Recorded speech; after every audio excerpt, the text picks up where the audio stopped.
And welcome back, rugby fans, to another fantastic rugby debate here with your team from the Rugby Rant podcast show. A little different, the cast of this episode, as we have Scott Farrar, who's taking a well-deserved break on this round, which allows us the opportunity to reintroduce some of our familiar ranters of past. So let me remind you, this is the Rugby Rant show where we put ourselves and our guests to the test as they battle it out for top honors, debating whatever it may be that you've decided is important. And this week, we're going to dissect the draft. Helping us do that is going to be Rick Collins from Texas Rugby Monthly. Alongside him, we got Arminta Gunkel, the super fan for the Old Glory DC. And then, of course, the familiar face of Rob, the Hammer Hammerschmidt, who will be hopefully holding down the fort and raising the flag for Team Rugby Rant here in this debate. However, he has two worthy opponents, as I mentioned before. But before we dive into that, what we do over here cannot be done without some friends. And I want Rob to be able to share exactly who that is. I'll do just that. But let me just say, I'm scared of Arminta today.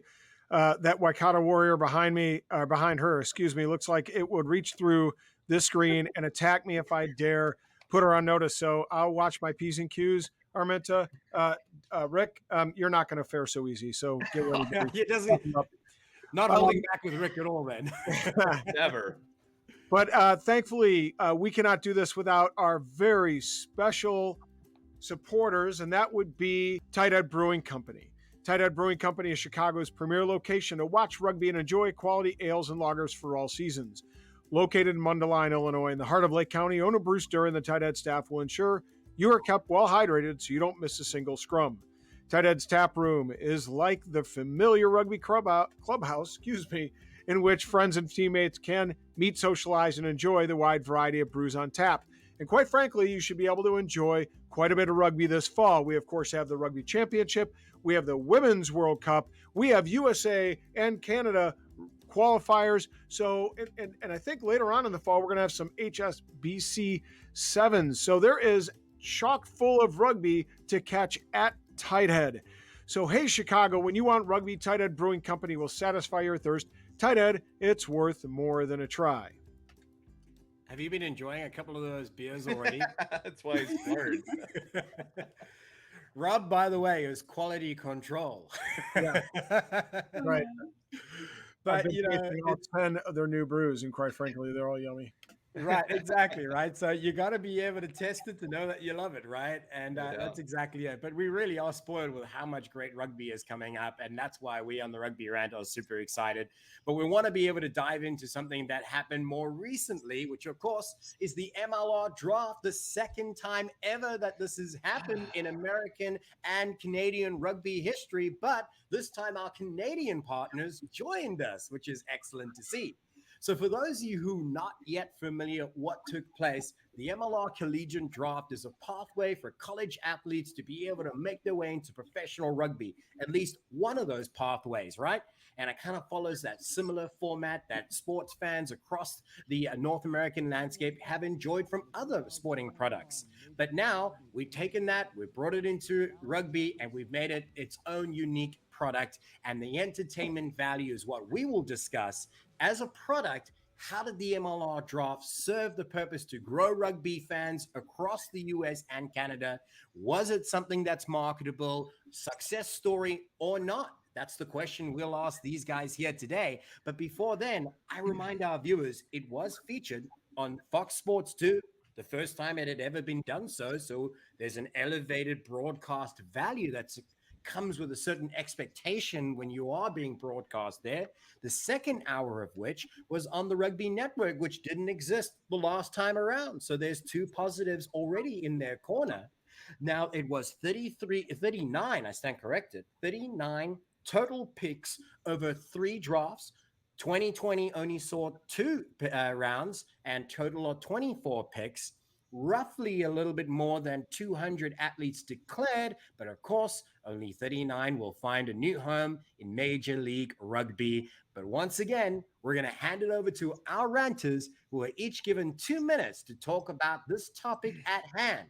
Staying under it is key, because if they don't, they may receive the yellow. Continue to do so, and it might be the red, and they're out for the next round. We're going to hand the floor and the mic to Rick Collins to start us off. What do you think of the MLR Draft 2021 as a product? I love the product in terms of what they did for the players. The Rugby Showcase as being a part of the product of the draft in preparing players, giving them a place to present themselves. I think they did right by the players by having as many as they could in the studio to be given their jersey or their hat during the draft. I really like that. The production, as far as the fans go, I don't think it was as big a step up from year one as I hoped. I really thought we deserved at least 2 hours on FS2. We only got an hour, and then we had to transition. If you were out at a pub and you had FS2, and then how do you transition it to the Rugby Network? I think that was an issue that they're going to have to look at, because I think a lot of people are going to go to the pub to watch this. I mean, that's kind of how the NFL draft is, right? A lot of people go out, get in groups, and watch this. I think having that transition is not very good. I almost would have preferred that they kept the whole thing on the Rugby Network. Just my opinion. I love the fact that they're giving an opportunity for national broadcasts for people who are not rugby fans to come across it and watch it. But I don't think the product is quite there yet. The production value is not quite there yet. I'd love to see them do it with all of the players, or as many as possible, in a green room as the NFL does. Have some fans show up in the city. Dallas would be a decent place to do it, and enjoy it as a true product for the fans and not necessarily just for the players and the teams. Right. And why do we need 3 picks in 5 seconds? Give us some time, especially for us who are on live trying to analyze these picks. It's impossible. So you bring up something that we brought up last year as well, was this kind of these round of 3 picks. And we on the Rugby Rant have been covering this on a regular basis live. Rob and Scott did it on this last occasion as I was on my way to Rugby Town Sevens. However, it's very hard to be able to digest, and also a little unfair to those players who are announced rapid fire. And by the time I heard the last name, I've forgotten the first name. So then I'm scrabbling to be able to get the information. Where is he from? Where's that from? So I don't think each player is properly showcased and highlighted, right? Would you agree with that statement, Rick? I absolutely agree with it. You've got to give some highlights, something for the player. And they've got 3 people there to analyze the picks. Right. This is their moment to shine. It's a huge moment, and they get. How is Connor supposed to analyze the guy when he was 5 picks ago, and all of a sudden now they're picking again? Right. So it's very hard to be able to follow as a viewer, is probably what we're got as a takeaway from this. The second half is that the players probably aren't highlighted in the way that they should be. This is a big moment, so make it big, right? Let's hand it over to Arminta. I'm sure you're going to piggyback on some of this, so let's give you your 2 minutes. All right. So yes, I love that it was on the Rugby Network. I felt like that absolutely, it gave international viewers a chance to tune in. And for some people, that's the way that they've been watching MLR this entire season. But there are some things that I didn't love. I didn't love it how quickly they went, and how when they did showcase some people, they showcased weird random facts. And I want to see Eric likes baking. You have all the you have all that tape. You have all that tape. Use it. I want to see some highlights. I want to see some of that. Do you have anything from the Rugby Showcase you can show us? You know, I want to see Caleb Strum. I want to see his fastest, whatever he did. I also kind of felt like they focused on, because of the order, they focused on a couple of teams more than others. And I don't feel like they got kind of their due. And I think that means, more time in between picks, et cetera. But I mean, at the same time, I think it also highlights the way that universities are feeding into this draft program, and that they are, highlight that. You could obviously see that Lindenwood had a huge presence. Penn State had a huge presence.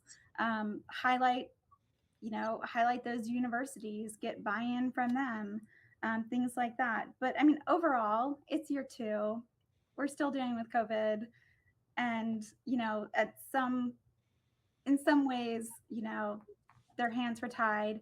But at the same time, I also want to see like some live reactions from players, and give me that, like the NFL draft does. But if they did that, we would have nothing to do in the Rugby Rant, because that's what we do. I'm not gonna lie. Like I don't know who arranged all of that, but those were awesome to see. That's Mr. Rob Hammerschmidt. He gets an extra point. To see the players in that capacity, and that was great for the fans, I think. Right.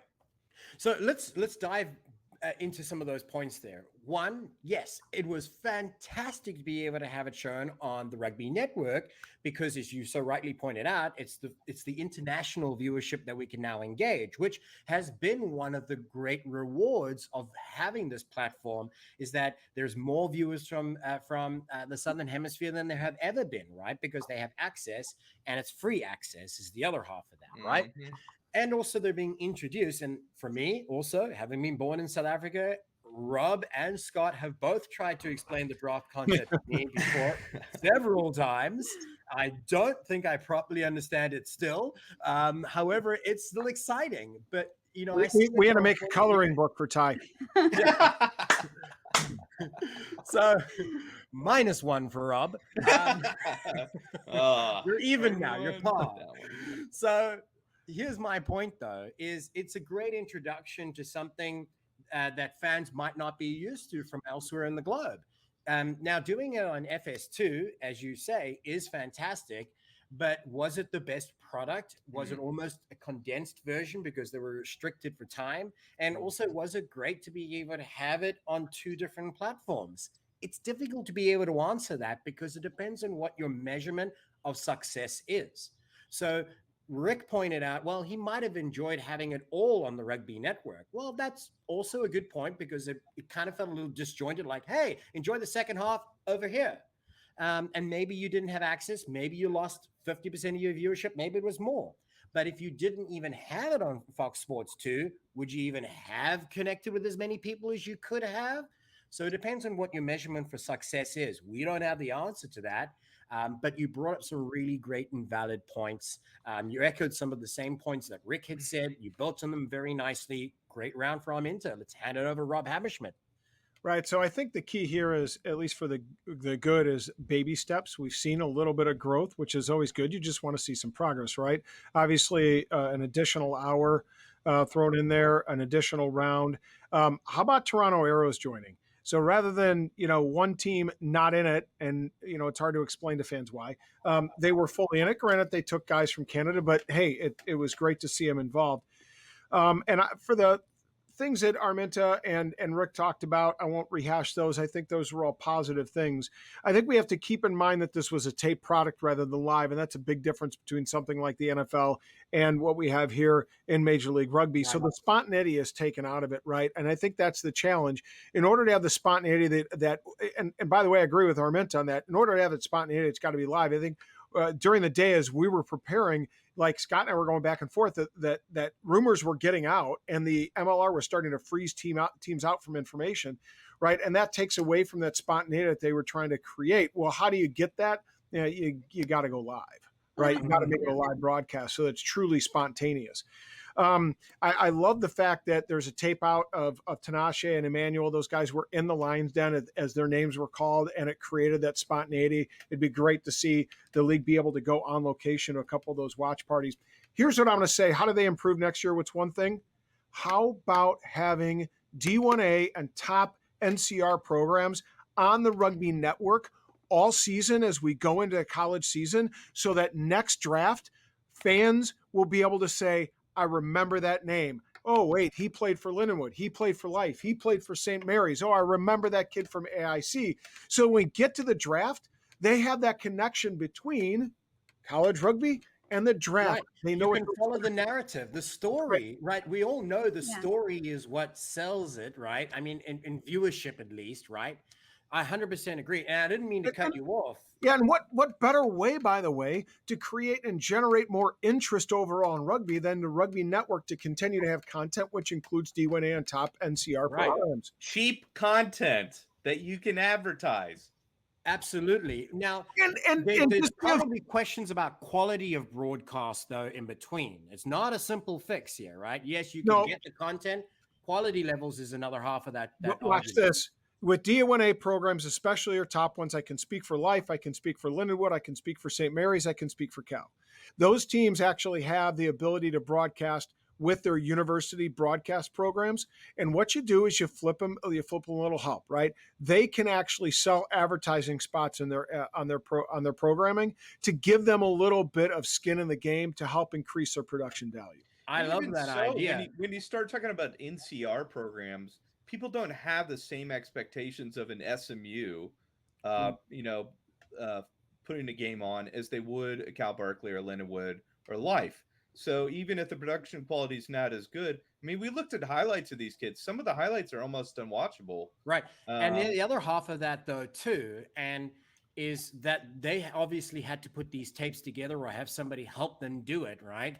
And that could have also been a part of the buildup. They obviously did have them. And if you're not at least having access to watching these guys play on a regular basis, a more free flow of those tapes should have been available for people to view beforehand. So some part of their story could be shared, right? And a production team is available with the MLR. Yes, they were busy, of course, but that needs to be a polished product as well. It needs to be a part of that package.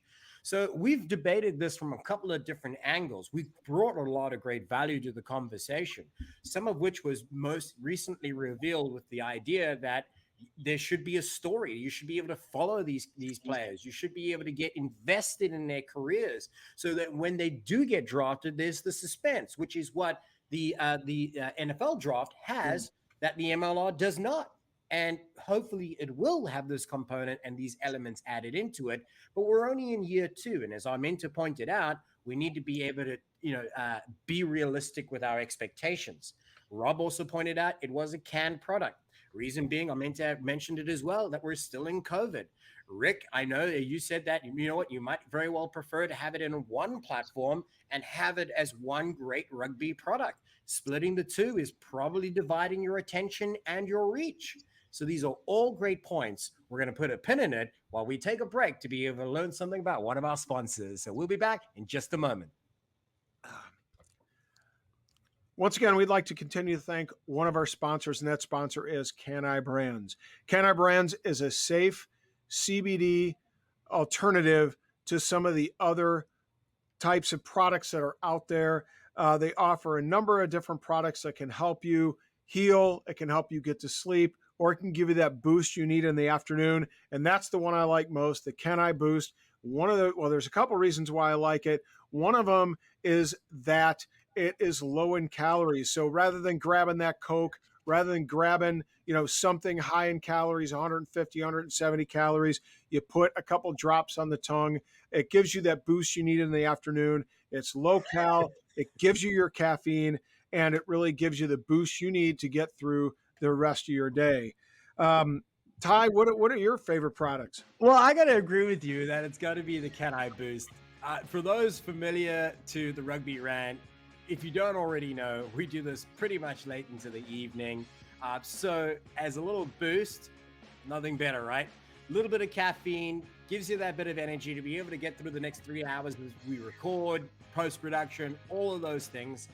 But it really does perk you. And as Rob pointed out, it's a really great alternative to your other caffeine-based products that are having high in calories. But I think the best thing that I enjoy about Can-I Brands is that you've got many ways to enjoy it. So whether it be a dropper like this, 8 drops under the tongue, or you prefer the spray, this one over here is really good when you find yourself in the middle of a day, a little dragging. Can-I Fresh. The other one I like is Sleep. Can-I Sleep for obvious reasons. Yeah. So, if you pair them well, you got the Can-I Boost and then the Can-I Sleep. And you come just down. don't do them at the same time, right? No, just confuse the heck out of you. But it's really great for a couple of reasons. You said it's non-habit forming. It's a great alternative to other prescription drugs that are habit forming. It's CBD, plant-based, vegan product. So, you don't have to worry about a whole bunch of other stuff being added in there. It's 0% THC. So as a result, there's none of those other things that if you don't want it, it's not there. It's really about health, wellness, revitalize, refresh, and energize. So they're really great. Go check them out. canibrands.com. Because we partner with them, we're going to be sharing a promo code that allows 25% off everything in your basket. So go ahead and put as much as you can. Once it's over $49, you'll get free shipping anywhere in the continental US, plus that 25% off when you use the promo code RANT25. I say it again, RANT25 for 25% off everything inside your basket, and over $49 gets you free shipping as well. So why not, right? And again, Rick's writing it down to be able to share. canibrands.com. Thank you, Rick. And welcome back, rugby fans. Of course, we are here in the Rugby Rant podcast show. Joining us is Rob the Hammer Hammerschmidt, Arminta Gunkel, and Rick Collins, who have battled it out already in round one, talking about the MLR draft as a product. Now we're going to dive into their picks. So we're going to dissect the draft. They're going to give us an overall view, what they think was good about it, what they think could have been better about the picks, the players, and the teams who made their choices. We're going to start this round with Rob Hammerschmidt. So take it away. Yeah, what I think was interesting is we had Heineke Meyer on a couple of weeks ago, and as we talked to Heineke, we were trying to get a sense for what type of team that he wanted to build and develop. Obviously, Houston did not have the results I think they'd hoped for last season, and I think we got some answers and some insight into how the director of rugby down in Houston envisioned that team being developed. And let's say it's forward heavy. Now, this shouldn't be a surprise to us. I mean, he is an African favoring forward pack play. That's right. No but, I mean, you're really talking about two guys that right off the bat could get some significant minutes added into their mix in the forward pack. One probably at loose forward with Tinashe and Emmanuel could go in there in the second row, and then you partner that with another young guy, Bronson Tellis, who's a friend of the show, and you really have draftee, right?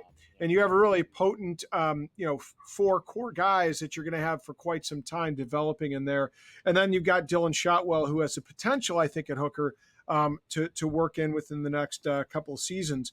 So that was kind of interesting. I also like to see what LA did. I wonder if they're going to be losing some key players as a part of the championship organization, and maybe the picks might kind of give us a crystal ball with Glenkowski, a huge unit at 280, and he gets around pretty well for his size. I mean, you can conceivably see him right in there from the get-go on the grass in 2023, given serious minutes. And then you have a couple physical back row forwards in Lowe and James O'Neill. I watched some tape on those guys, and boy, those guys are physical. They're aggressive. They like the contact. Lowe's another South African, so you know how he's going to play. So I really like to see that. And then I liked Austin with their choice of Caleb Sturm. Strum, excuse me, a great compliment to Connor Mooneyham. Very similar size players, very similar styles of play. And I'll be excited to watch those two guys on the wings at the Bold Stadium next season. Right. So you pointed out a lot of interesting names there, and you also pointed out, interestingly enough, names that they could be paired with that were previous draftees. You mentioned Bronson Tellers. You mentioned Mooneyham. So the one thing why I bring this up that people always ask, and they did so last year, and I suspect they would do the same thing this year, right, is are these guys going to be rugby ready? And you will answer that question by saying that, Sabercats pick players who could probably fit into the tight five now and build a consistent program around a core unit, which is what they've been lacking. And the same could be said for some other teams. So I like those points that you brought out there, Rob, highlighting some really good talent. And of course, the reason that they might have been chosen. So let's hand it over to Arminta and hear her thoughts. So I think that actually every team kind of just picked where they needed, and that some people were surprised that some people made it to the third round. And I'm not, because you could see some people, you need a scrum half, they picked up a scrum half. Other teams don't need scrum halves. I think the only one that I heard was kind of like, oh, what was Issac Bales, and I am not surprised at all. I watched him at the USA South game before the Old Glory game. Oh my gosh, he's so impressive. And a great guy. So that really is awesome to see. Um, but I mean, I just didn't think that anything was shocking. Maybe LA picking up a Canadian. I thought that was interesting to deal with that visa process. So you mean LA picking a domestic player? They still have to have the visa. Sorry. I'm only just stoking the fire and stirring the pot, Oh, okay, yeah. From the University of Victoria. That's probably the only kind of surprise. I feel like everyone kind of fell into, it's like, oh yeah, they're really lacking this, and they picked up players to kind of fill those voids. I didn't really feel like there were any huge giant shocks. Yeah, that's pretty much it. I really wasn't shocked at any of them. Yeah.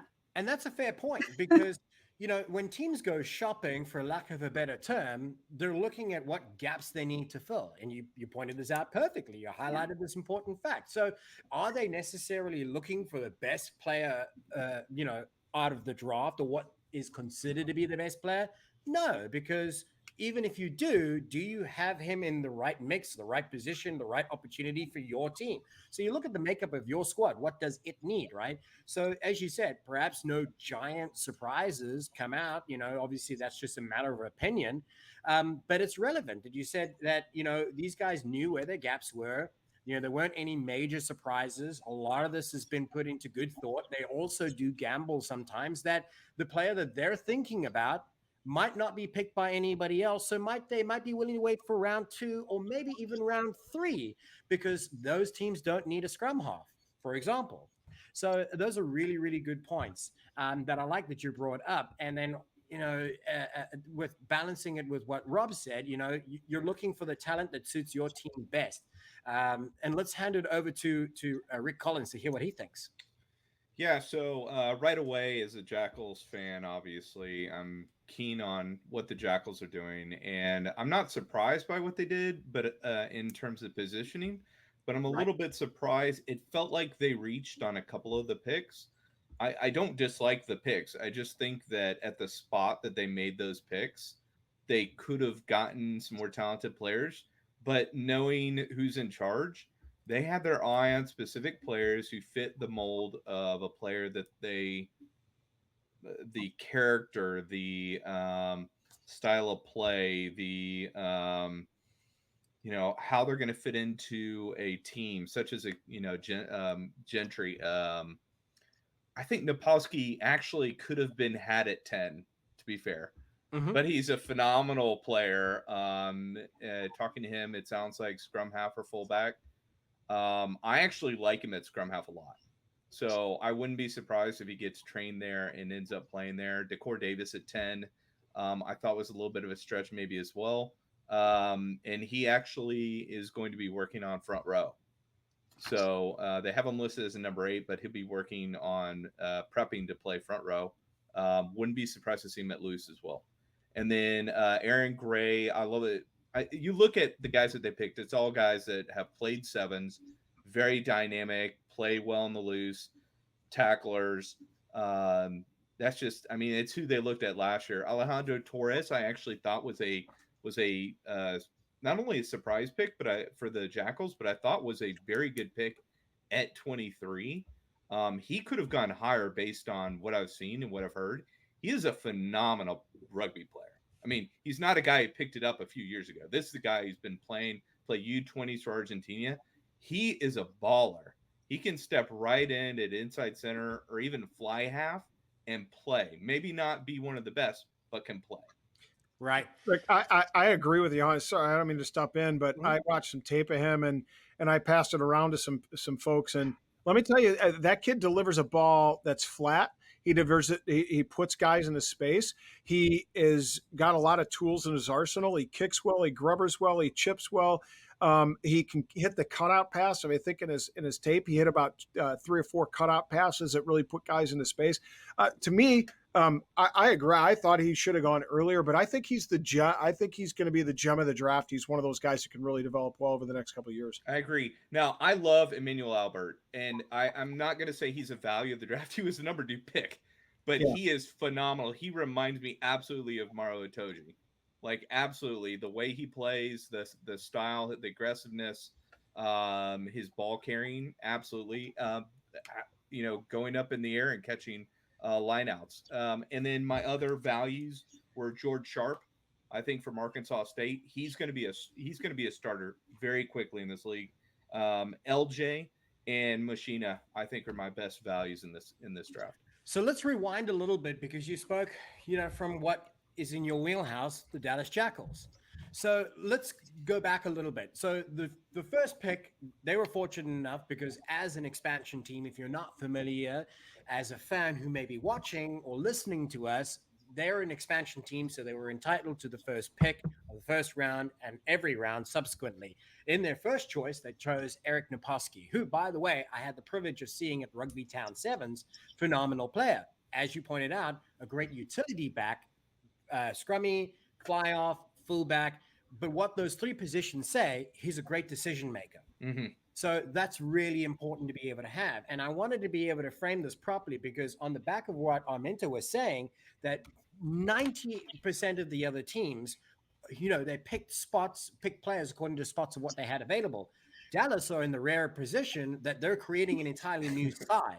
So they get to determine what that's going to look like from get-go. So it's a major advantage depending on how you look at it. So right? I think it's a disadvantage, though, because we don't know what they have in their pocket already. There have been players assigned to Dallas already that we don't know about. So yes, but they know, and they made their picks. Exactly.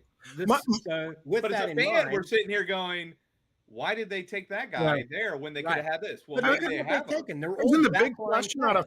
out of 5 draft picks, they picked 4 backs and 1 forward? Well, this was going to be my point. Yeah. But I think sometimes that you also pick on who is going to fit your team the best. Who is like we have the culture of the coach team from New Zealand who has a very different style than, like, say, maybe a South African coach, or you know what I mean, or a coach, on a different team. A coach, period, if we had one.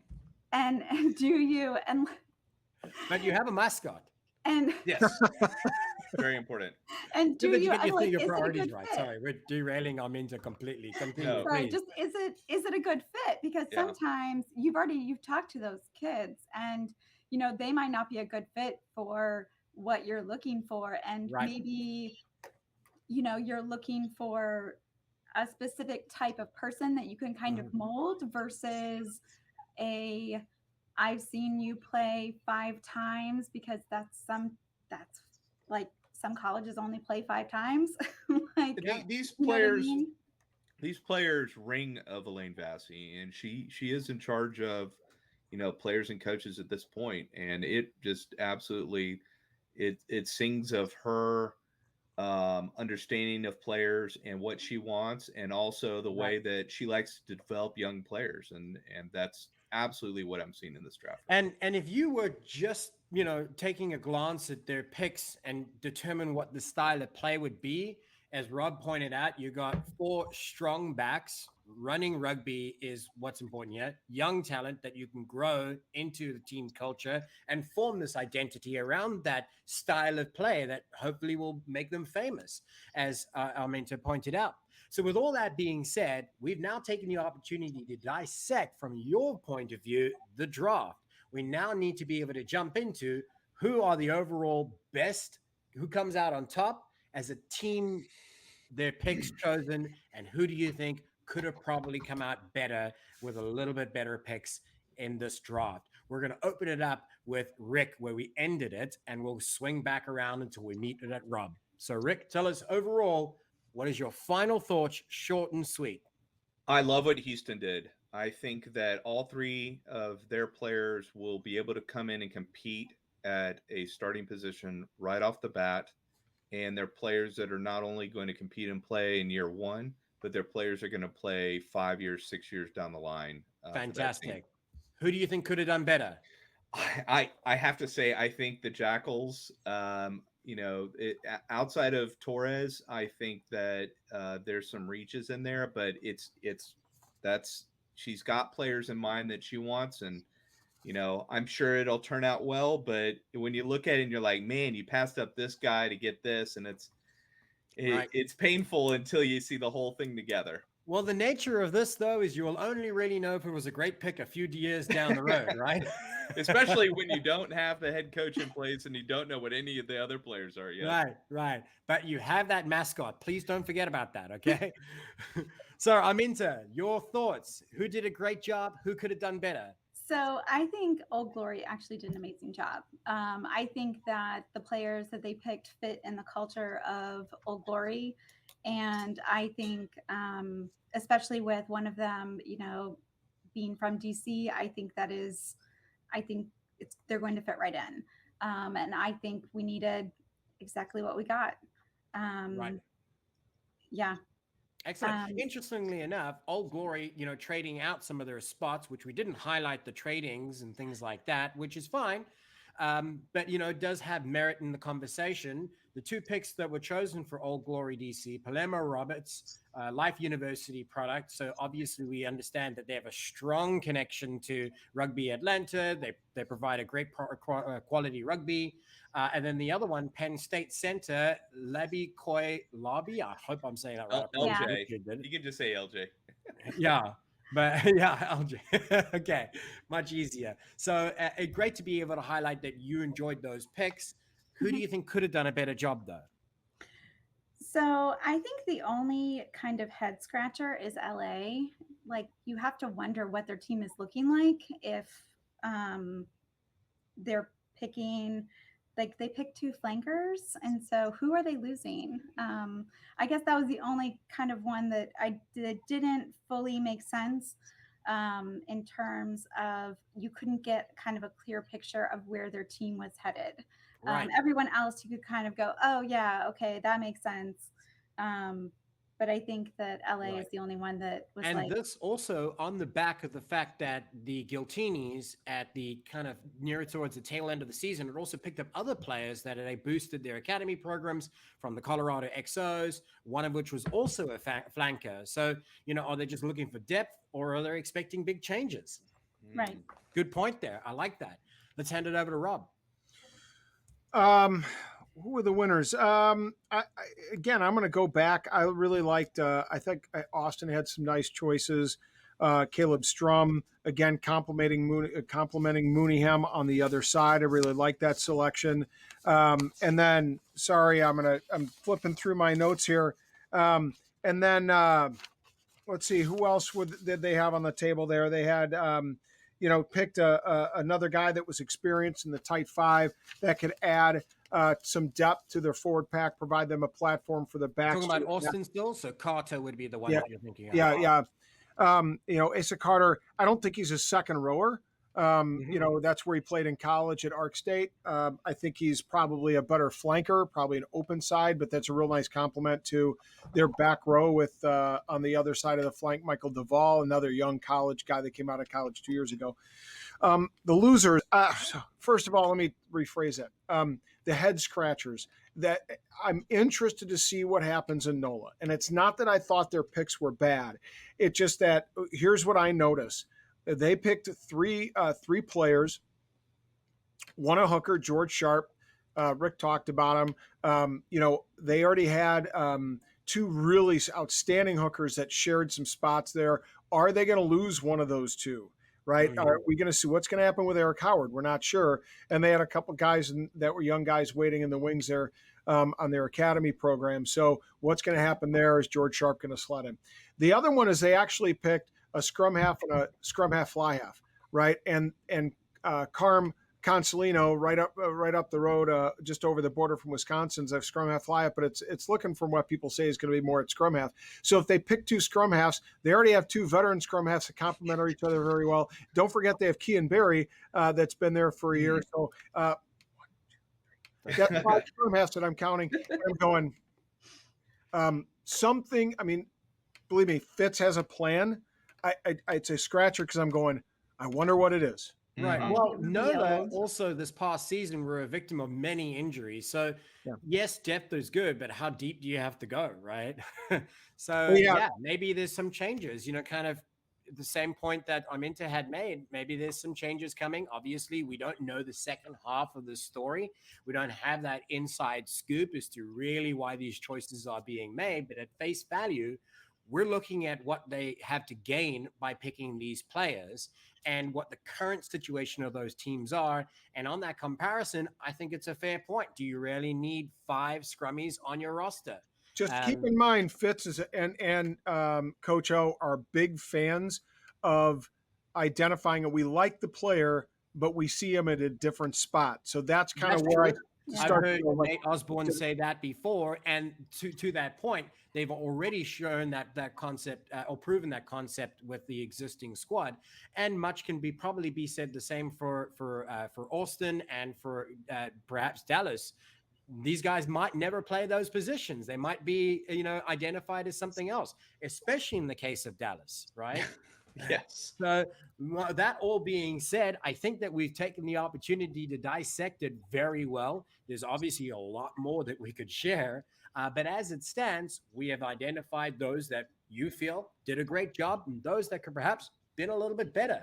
So we're going to take a break now to be able to share a few words from our sponsor, and we'll be back to be able to talk about Rugby 7. So stick around. We'll be back.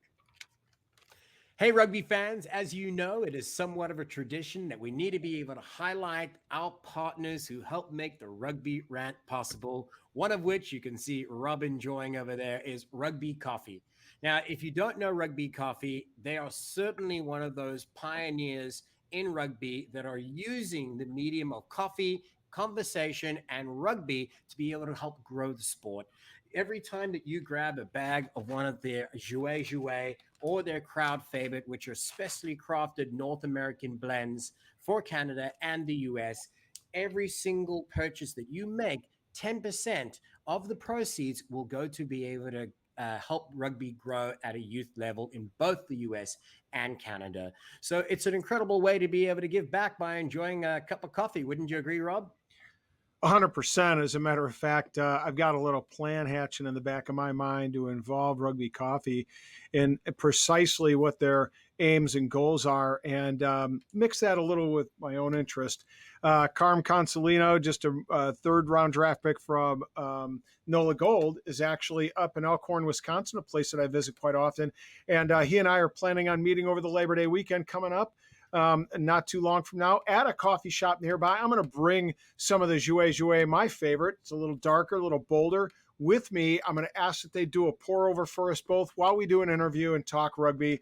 And I'm hoping to share that with the Rugby Rant fans. So, again, I want to make coffee and rugby conversation go hand in hand and make for a great and enjoyable experience with this opportunity. So hopefully you guys will get to see the product of that here in the upcoming weeks. Yeah, I love that, and if you wanted to go and check them out, rugbycoffee.com. They do have those 2 North American blends. Rob's favorite is the little darker French roast, the jouet.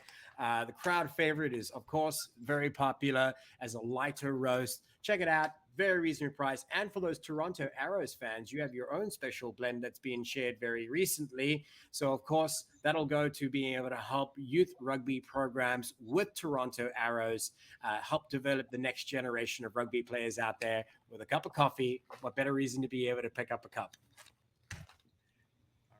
Welcome back, rugby fans. Again, the Rugby Rant is where we put ourselves and our guests to the test to be able to debate the topics at hand. As we move forward into our next round, our ranters are ready. What they will debate on this occasion, we asked to them, should Rugby 7s be more of a priority across North America? And if so, why? We're going to be able to hand this over to our starting ranter. We're going to begin this rant with, where should we start it? Maybe I should mix it up. I'm going to mix it up, and I'm going to ask Arminta to go first. Dun, dun, dun. All right. So I actually think that there should be more emphasis placed in sevens. And I think that there's a place for sevens in the US and with the US audience. We saw that in the Olympics. We saw how crazy, I call it the Alona Mar effect. Like, Yeah. she just went crazy. And in the weeks after the Olympics, there were so many women and kids and younger rugby players who had never seen it or were excited by it, and so I feel like it can kind of reach a wider audience because you're not in that 2 hour time frame. It's a shorter time frame, it's faster, quicker paced. I also feel like, it's not just exclusive to sevens. There were so many MLR players who played in the National Rugby Championships, or the club championships, I should say. And I feel like it absolutely corresponds, and especially with the 2250 rule possibly going into effect, I think that that is going to create some space in the back for some runners. And I mean, that's all that sevens players need is space, and then they're off. Right. Off to the races, as they say. Yep. So yeah, I completely agree. So I want to make sure that I properly gave this the spotlight. Ilana Mir, right? A female Olympian, rugby sevens, now superstar, influencer, YouTuber, Instagram, whatever, right? TikToker. Thirsty. She's a TikToker. TikTok. See, TikTok. so aging myself. Whatever right? that is. Whatever that is. What are the kids doing these days? So more to the point, connected with an audience that didn't necessarily know rugby and was connected to it in a completely unorthodox way, not by what's on the field, but by the personalities behind the rugby ball off the pitch. And that's what's so brilliant about it. And it was through a medium that was easy to access, free to be a part of. So why wouldn't you encourage this? And what sevens has that 15s arguably doesn't have is the ability to profile them, give them the opportunity and the platform to do so. So you can create these stars, these rugby stars that people can follow, and they can learn more about the sport through those personalities. And of course, Ilana Mir being a fantastic example. Thank you for bringing that one up. So Rugby Sevens is a great product. It's marketable, it's short, it's quick, and it's most of all entertaining. And that's what new fans need. With all that being said, let's hand it over to Rick Collins. Yeah, I don't think that you're going to sell sevens like you would 15s. And I would hesitate to do anything that would take anything away from 15s. But I think that you can go in a completely different route with sevens. Sevens should almost be run by its own organization, because you need a separate marketing team that understands marketing the way sevens needs to be marketed. You need to have a separate organizational structure that will say, okay, this is how we're going to handle invitational teams and things like that 15s doesn't really have. There's a lot of different aspects to rugby sevens. Tree is a different sport, and you can then market between the two sports, because people that like sevens may end up liking 15s and vice versa. I started out with 15s and fell in love with sevens, and I love both. And I go to all the events for both, as many as I can. And I think both sports are fantastic in their own way, but they are two different sports.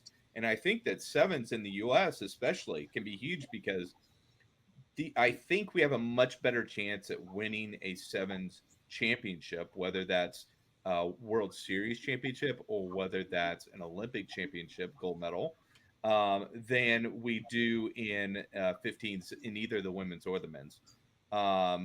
Now, that means don't take away from what we're doing and progressing in 15s. It means adding on and adding to what we're doing in sevens. And I think the PR7s, as an example, is a great example of how we can continue to add on to sevens and create new fanships. Now, I don't see them really marketing yet the way I would think you would market, like you're saying with Mar. Like, they need to find ways to hit the youth and get youth involved in seeing what's happening in sevens. I'm hoping they'll eventually get around to doing that, but that's what PR7s could become, I think, for the US. Yeah. So there's a couple of things I want to be able to focus on from your rant. One is, as you said, that they should be recognized as two different sports. Completely agree, right? Because they are. And even the most ardent rugby fan will agree they're two completely different games, yet they are both rugby, but they also appeal to different fans and for different reasons because they are different products. You said that you enjoy 15s first and became a sevens fan. I think maybe in the US it might be the other way around for the majority, though. I agree. So in that regard, sevens is a great product that can be marketed. It's a wonderful gateway sport to being able to then enjoy rugby 15s. So are they complementary? Absolutely. Should they also be separated? For sure, because rugby sevens will connect with a casual fan more easily because it's high pace, high energy. Although it still has many of the same laws, if not almost exactly the same, the way that they're interpreted in the field of play allows more free-flowing rugby, right? Which is what makes rugby exciting. It's what people know. Even the most casual fan will say, I like it because it's end-to-end action and it's continuous play. So highlight those things. I love that we addressed that. Then on the second half of what you had said is, events like PR7s being able to embrace the technology we have available with social media. Why not? It's free. So surely that should be the first thing, and if not the biggest tool that you use, because it's available to everybody. So how do you connect with an audience? Well, your answer's right in front of you. So why wouldn't you go ahead and embrace that, even if, what budget do you need? Just time. That's all you need, right? And then, of course, the rest should hopefully follow. So I love all those points. I don't want to dig into anything more because I'm sure Rob Hammerschmidt has a lot to share. So, Rick, lightning in a bottle right there when you were talking about the, separating the USA Sevens and make it something independent, because quite frankly, I think, and I'm not going to get into deep, I don't want to get anybody in trouble from people I've talked to. There's not much thought given to the organization and the progress and progression of players and progression of coaches, so that we're recycling and getting better and improving. But that's a conversation for another day. The bottom line is, I think more emphasis could be put on it, not just financial, but also energy and commitment to it. Of course, the fact that the Olympic Committee funds it helps USA Sevens out. I'm not as familiar, sorry to Canadian friends up to the north. I'm not sure how Canada does it, but I know in USA, the Olympic funding helps. And so it's a way to build on the success. Quite frankly, even in Canada and the United States, we are far better in both the men's, women games at sevens on the world stage than we are at 15. So why not build on that success? Make these players, first names, first faces in households, and then build from there. And what a greater opportunity to do that than the PR7s being introduced. So now there's a professional league from which these players, who we now know, can have even more exposure, becoming more household names on both the men's and women's side. And finally, what a better way to grow the game than through sevens. And in Chicago, we don't have any problems filling young teams with young 15s teams with players, because we have a huge player base. But go to Ties, Iowa, right? Where they only exclusively in the high school and younger levels play sevens. What a better way to institutionalize rugby than through touch sevens. Start with there and build rugby that way in the youth. Introduce some of the laws and rules, and then grow it from that point, and give those kids a professional pathway so that they can see what can be done within rugby, and they become lifelong fans. I love that you brought that up, but I just want to jump on this one because you mentioned Iowa, which of course, close to home. I know how to win points, Ty. So yeah, well, you get an extra Where's point. his But it is a good nose point. But it's a point I originally told him about, so it came back to me. So it's a borrowed point. But more to the point, excuse the pun, is yes, I agree. To bring it into school level, you're more likely to do so with a sevens program because you need fewer players. And then it's also equal sport opportunity. Both female and male have the ability to play the sport. And especially with rugby sevens being adopted as a female sport, it's probably got a tremendous opportunity to grow even faster than the boys side, because what other options are there for a contact sport at those high school levels for young ladies, right, who want to be able to play? And maybe I'm not the best person to answer that, but I'd imagine there's a lot of more opportunity than there is for that than there might be for the guys because of football. And I also wanted to be able to jump on the football point for a moment, is that when we think about the best athletes that are in America, and we've rehashed this point in different versions of our debates, the best athletes are not playing rugby. But if they are going to convert to rugby, it might be easiest to do it with sevens. We've got great examples, and I'm sure everybody's got one on the tip of their tongue ready and locked and loaded, but we don't have to go into that. But yet it is an easier pathway and transition with rugby sevens. And the other half of that, Rick, you got to let me finish. I'm going to give you the next. Right? Rick's like, sir, yes, no. It's like, are you stealing third or? So I go back to my point. I circle back around to it. The one thing that I had a conversation with that came up from our Rugby Town Sevens event, there was a lot of great new fans, and probably the same could be said for the National Club Sevens, any sevens event, a lot of new fans, easy to be able to stand. But one thing came up that I thought was pretty interesting, and somebody else mentioned me. They said, you know why sevens is going to be popular with even the best athletes in America, if they can finally get them to connect with it and to experience it, is because an NFL player will never have the chance to win an Olympic medal, right? And there lies something that is so precious that if they could actually harness the energy behind that power of being an Olympian and the dream that you aspire to reach the highest levels of sport in general, for your country, play for your country, that there alone is a great inspiration why you should play rugby sevens. Ty, my last point is, what is a better way for American rugby to become more skilled? To sit and deal in rucks every 10 minutes, or to be able to pass the ball 30 yards, right? And run in space, run in offloads. You see what the Fijians do, right? I mean, the skill base is what's important in rugby sevens. It's not necessarily being super fast. And those if you skills can are build those skills between 15s and sevens. Yeah, transition of the skills. I mean, we can be a more skilled 15s if we have better sevens. And by the way, think about this. If we continue on a trajectory and grow both men's and women's side of the game in North America on the Olympic stage, which is the second most popular event in the world to watch, those players who are highlighted will again become those household names, and more kids will say, yeah, I want to do that. The machine. Mm-hmm. Yeah, I love it. I love it. I love it. We've stayed the course on this one.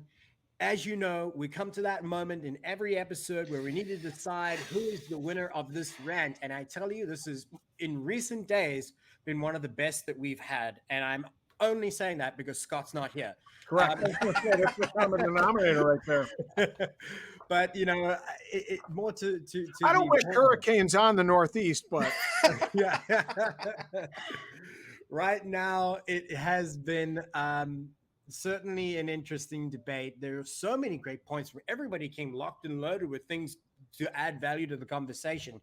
But I'm going to hand this one to Arminta. Ooh. Congratulations on the win. How do you feel? Amazing. Like I won a gold medal. Thank you. You honor us. I think it's you give us too much credit. Yeah. But yeah, in the end of the day, rugby is going to be the winner, right? We're here debating a sport that we obviously are all passionate about. We have the ability to be able to do this only because of other passionate partners. So I wanted to be able to just take a moment to be able to highlight them again. Rugby Coffee truly is one of those brands that you've got to be able to get behind. I like to be able to support a product, a company, an entity that stands for something. And for me, it shares the same core values of our show and I believe our fans. So go ahead, get a couple of the Rugby Coffee, Jouet, or of course the crowd favorite.